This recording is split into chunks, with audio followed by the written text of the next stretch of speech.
Ali ibn Abi Talib. It is believed that Ali was born 12 or 13 years before the Prophet, peace and blessings be upon him, received revelation. That was on 13 Rajab 599 in Mecca. This very special city in the Hijaz region of central western Arabia, Ali was not only a companion of the Prophet, peace and blessings be upon him, he was also his cousin.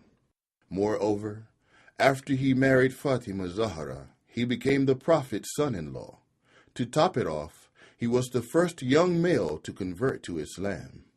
Ali's father, Abu Talib, was a sheikh of Banu Hashim, which was an important branch of the powerful tribe of the Quraysh.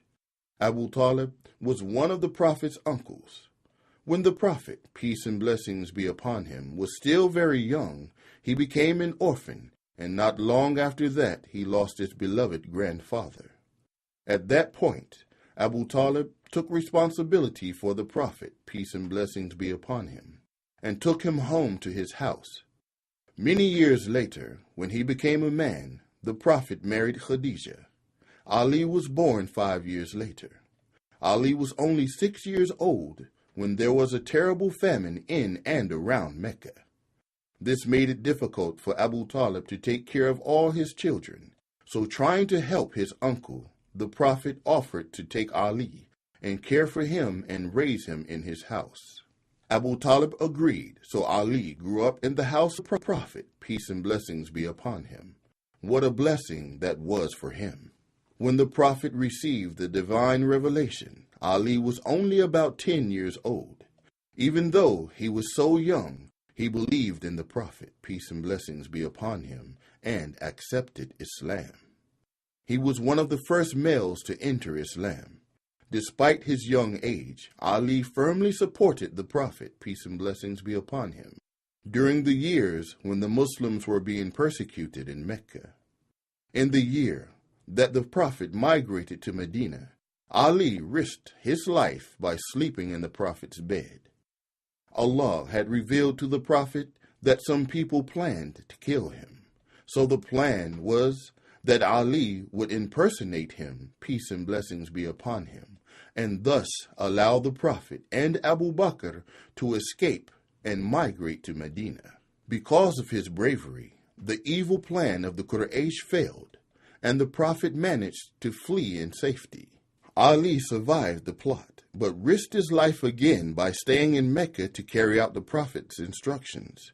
He had to restore all the goods and property that had been in care of the Prophet, peace and blessings be upon him, to their rightful owners. Do you see how honest the Prophet was?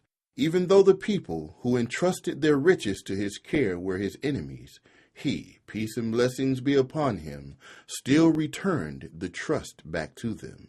The small community of Muslim immigrants in Medina, the Muhajirun, were extremely poor when they first arrived in Medina.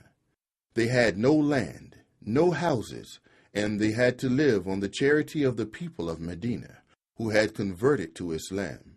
Although Ali was the Prophet's close relative, he still shared all the labor and hardships of the community. The Prophet led the community in Medina for 10 years, and during that time, Ali was always ready and willing to serve the Prophet.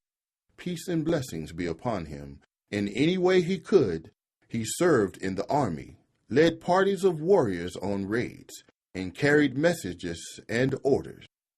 With the exception of Tabuk, Ali took part in all the battles and expeditions fought for Islam. The people loved and respected Ali, and he was a person of authority and standing in the Muslim community. Ali first distinguished himself as a warrior in the Battle of Badr. He defeated the Banu Umayyad champion Walid ibn Utbah, as well as many other Meccan soldiers. For these feats of courage, Ali was publicly praised by the Prophet, peace and blessings be upon him.